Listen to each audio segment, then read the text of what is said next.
ओम तदित्स मानम आशाते वेनंता ना प्रायुच्यतः धृतव्रताय दाशुषे। उसी समान को स्वीकार करते हैं दोनों कामना करने वाले प्रमाद ना करते हुए धृतव्रत आय पंचमांश देने वाले के लिए। यह ऋग्वेद के प्रथम मंडल के 25वें सूक्त का ये 6वां मंत्र अभी हमने लिए हैं।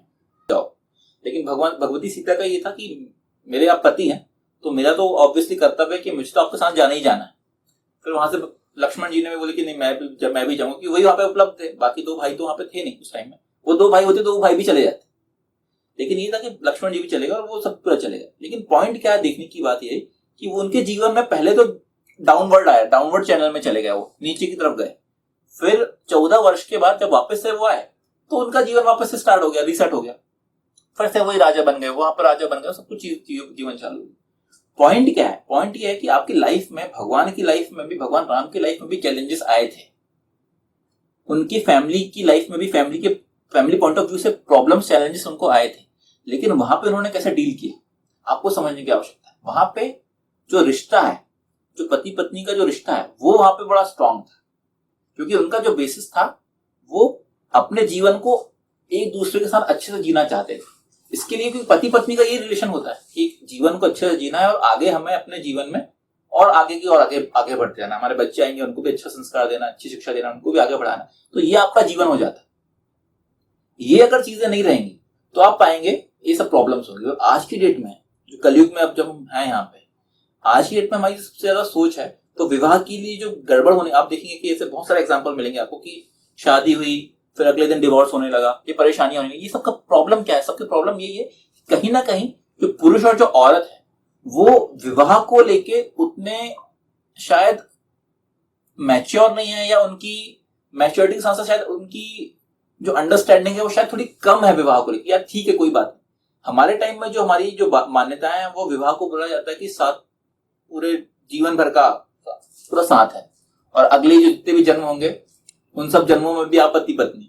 हमारे यहाँ ये बात की जाती है। और आज की डेट में विवाह हो गया है ऐसा कि चलो ठीक है, कोई नहीं जम रहा तो छोड़ दो वाला हिसाब है। ये नहीं है।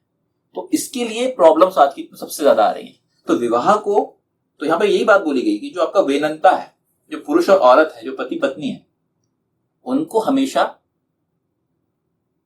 जो शिक्षा लेनी है वह ऐसे परम पुरुष के साथ लेनी है, उनसे लेनी है। परम पुरुष और जो हमारी जगदम्बाएं हैं, हमारी जो परम पुरुष की पत्नियां हैं, भगवती सीता हो गई या हमारी रुक्मणी हो गई, इनसे आप सीखें, समझें कि उन्होंने कैसा जीवन जिया, वो कैसे अपने पति के साथ मिलके वो अपना जीवन उन्होंने जिए।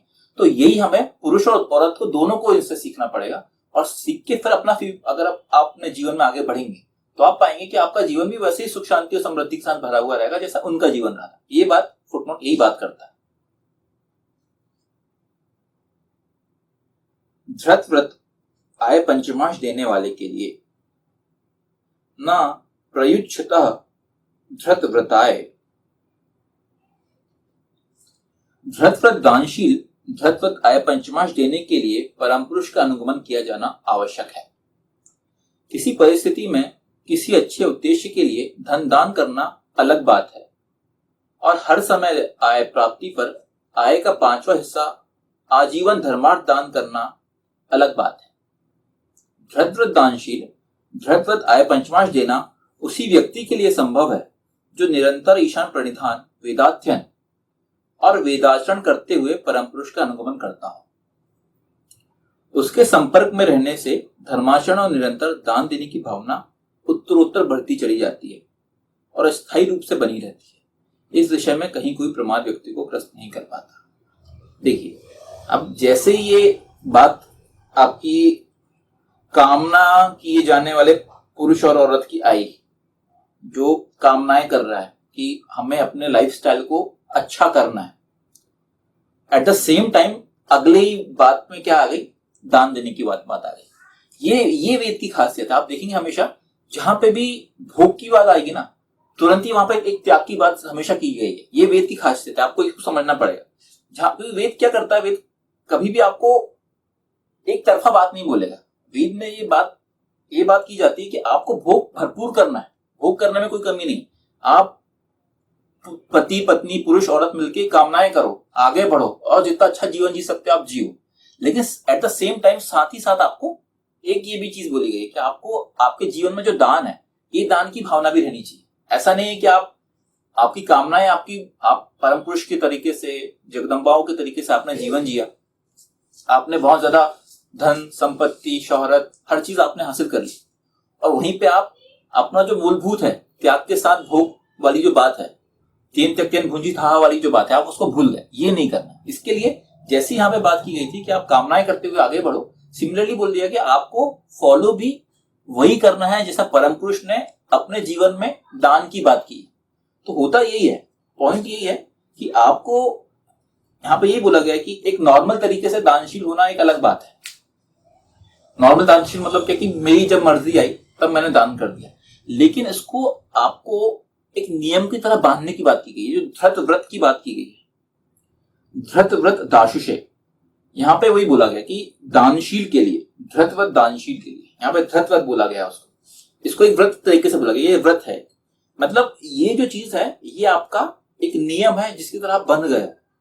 बंधना मतलब ये कि आपको आपके लाइफ में इसको फॉलो करने की आवश्यकता है। होता यही है ना, हम लोग क्या करेंगे, अब जैसे मैंने 1 करोड़ रुपए कमा लिया तो चलो मैंने सोचा कि बहुत पैसा कमा लिया, थोड़ा सा दान दे देते हैं। ऐसा नहीं, यहाँ पे ये नहीं बोला गया। यहाँ ये बोला गया है कि आपको अपने जीवन में दान हमेशा हर वक्त, अगर आप पैसे कमाते हैं तो दान आपको हमेशा उसके साथ रखना ही रखना है।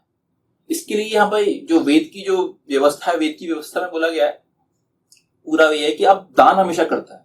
वो आय पंचमांश मतलब ये बोला जाता है कि आपकी जो पूरी दान, आपकी जो कमाई की राशि है, उसका जो 5वां हिस्सा है उसको आपको एक अच्छे कॉज के लिए, ईश्वर के कॉज के लिए, अच्छे लोग अच्छे काम के लिए उसका हमेशा आप व्यय करो, उसको दान दो आप हमेशा।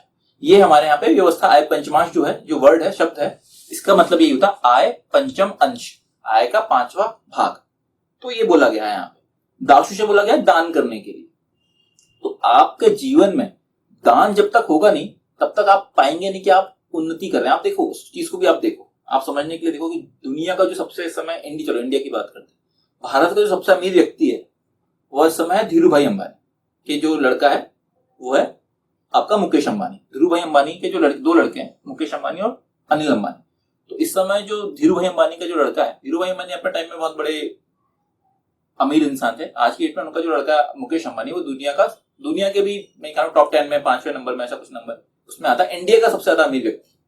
बट आप पाएंगे उनके लाइफस्टाइल को देखते, अगर आप उनको बहुत गौर से देखेंगे उनका कैसा लाइफस्टाइल है, भगवान कृष्ण के प्रति उनकी जो भक्ति है बहुत ज्यादा ही है, और जो दान देना ही करना, उनके बहुत ज्यादा जो आप बोलेंगे ऐसे फाउंडेशंस हैं, जिसमें कि वो अनिल मुकेश अंबानी आपका जो धीरू भाई अंबानी फाउंडेशन है, बहुत सारे फाउंडेशन वो चलाते हैं जिसके थ्रू वो दान देते हैं और लोगों के लिए हेल्प का काम करते हैं। आप देखिए उनकी शादियों में कुछ होंगे, वहां पे खुद अपने हाथों से वो लोगों को परोसते हैं, खिलाते हैं।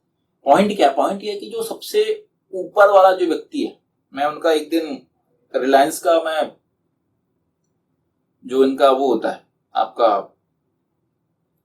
एजीएम होता है, एजीएम का मैं ट्रांसक्रिप्ट पढ़ रहा था। मतलब कि रिलायंस क्या करने वाला है आगे, अगर रिलायंस का आप शेयर, मैं रिलायंस का शेयर होल्डर हूं तो मैं पढ़ता हूँ कि रिलायंस का अगली प्लानिंग क्या है, क्या करने वाले हो। तो अपनी जो प्रोफेशनल जो उनकी ट्रांसक्रिप्ट रहती है, जो कि वो बताते हैं पूरा, उसमें भी वो सबसे शुरू में जय श्री कृष्ण लिखते हैं। जनरली हम इंग्लिश में कुछ लिखते हैं तो उसमें हम कभी भगवान ऐसा बात नहीं करते, लेकिन उसमें भी वो लास्ट में अपना थैंक यू के बाद जय श्री कृष्ण लिखते हैं। तो आप समझिए उस चीज को कि उनके जीवन में भगवान की कितनी अहमियत है, और वो अपने जीवन में आगे बढ़ रहे हैं। तो वो दान का पोर्शन भी उनका कंटिन्यू रहता ही है, दान करते थे। आप जितने भी लोगों को देखिए, एचसीएल के जो हैं, विप्रो के जो रहे हैं, ये सब लोग की हमेशा फाउंडेशन है जिसमें ये काम करते हैं। आप देखेंगे दुनिया की भी आप बात करेंगे तो हमारे जीवन में देखेंगे, हमारे जो अमेरिका के जो वो है बिल गेट्स हैं, बिल गेट्स का फाउंडेशन जो है वो भी आप देखेंगे वो इंडिया में आके हर वक्त दान की बात करते हैं। क्यों? क्योंकि पैसा जब आप कमाते हो तो आपके अंदर एक अल्टीमेटली आगे तभी बढ़ पाओगे जब आपके अंदर एक भोग की भावना रहेगी।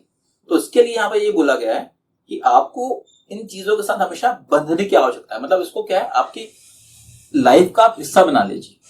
क्योंकि क्या होगा, अगर आप इसको बना लेंगे तो आपके लिए कभी भी इतना टफ नहीं लगेगा। हमेशा भोग क्या होता है, भोग तो आसान होता है, लेकिन जो त्याग है वो हमेशा टफ काम है। त्याग करना बहुत टफ काम है, हर कोई त्याग नहीं कर सकता। लेकिन अगर आपने इस चीज को जोड़ दिया है, आपने इसको डिसाइड कर दिया कि ये तो मेरा पार्ट है, जैसे हमने बोल दिया कि अपने जीवन में हम जो भी पैसा कमाएंगे, हर महीने जो हम पैसा कमाएंगे उसका एक पोर्शन हम दान करेंगे, ये अगर आपने हमेशा से रख लिया अपने जीवन में, आप हमेशा से फॉलो करते जाएंगे, तो आपके लिए इतना टफ नहीं रहेगा। इसके लिए यहाँ पे ईशा ने धृत व्रत की बात किया है, धृत व्रत दाशुषे, मतलब ये कि ऐसा इंसान जो कि अपने कमाए हुए पैसों को का दान भी करता है, मतलब दान की भावना जो है वो अगर रहेगी, वह भी फिर आगे उन्नति करेगा। तो आपको इस मंत्र से समझने की आवश्यकता यही है कि आप भरपूर कामनाएं करिए as a unit, as a पति पत्नी, आपको बहुत ज्यादा अच्छी कामनाएं करनी है, आगे बढ़ने के लिए कामनाएं करनी है। आप अच्छा पैसों की कामनाएं करें, अच्छे घर की कामनाएं करें, अच्छे बच्चों की कामनाएं करें, उनके भविष्य की कामनाएं करें, सब कुछ करें, उनको अर्जित भी करें। साथ ही साथ आपको जो भी किए गए, जो भी आपसे जो भी प्राप्त कर रहे हैं आप, उनका एक पोर्शन आप दान भी करें। ये जो भावना अगर आपकी रहेगी तो आप अपने जीवन में पाएंगे कि ये सब चीजें परम पुरुष ने और आपके अवतारों ने, सब लोगों ने ये सब चीजों को फॉलो किया है अपने लाइफ में। अगर आप इनको फॉलो करेंगे तो आप पाएंगे कि आप हमेशा, आपका जो ग्रोथ है वो हमेशा आगे बढ़ता जाएगा। हमें एक टाइम लगेगा कि यार पैसा तो मैं कमा रहा हूँ, लेकिन अगर मैं दान दे रहा हूँ तो मेरा पैसा तो कम हो गया, वो नहीं है। उसको ये भावना नहीं आनी चाहिए आपकी। वो क्या है, वो जो पोर्शन आपने जो दान की साथ साथ आपने कमाने के साथ साथ जो दान की जो आपकी भावना आएगी ना, वो आपको और आगे की तरफ लेके जाएगा। यही पॉइंट है, इसको अप्लाई करने की आवश्यकता। और ये अप्लाई करने के लिए मैं जो मैंने एग्जांपल दिया आपको, मुकेश अंबानी सबके, ये एग्जांपल यही है।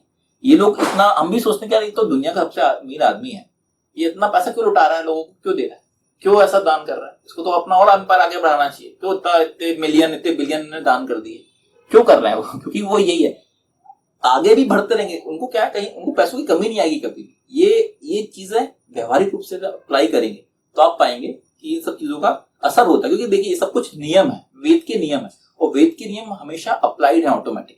आप उनको फॉलो करेंगे, उसके हिसाब से चलेंगे, तो आप हमेशा पाएंगे कि उसका जो आपको आउटकम है वो उसी तरीके से सही मिलेगा। अदबधानी वर्णश्य बतानी जो हम बोलते हैं वो यही है, अप्लाइड है, उनको आप फॉलो करिए, अपने जीवन में उनका आउटकम आप अपने जीवन में देख सकते हैं। तो ये दो चीजें यहाँ पे इस मंत्र में डील की गई। उसी समान को स्वीकार करते हैं दोनों कामना करने वाले प्रमाद न करते हुए धृत व्रत आय पंचमांश देने वाले के लिए। ओम ओम तदित समान आशाते, ओम तदित समानम आशाते वेनंता नाप्रा युच्छतः धृत व्रताय दाशुषे। ओम।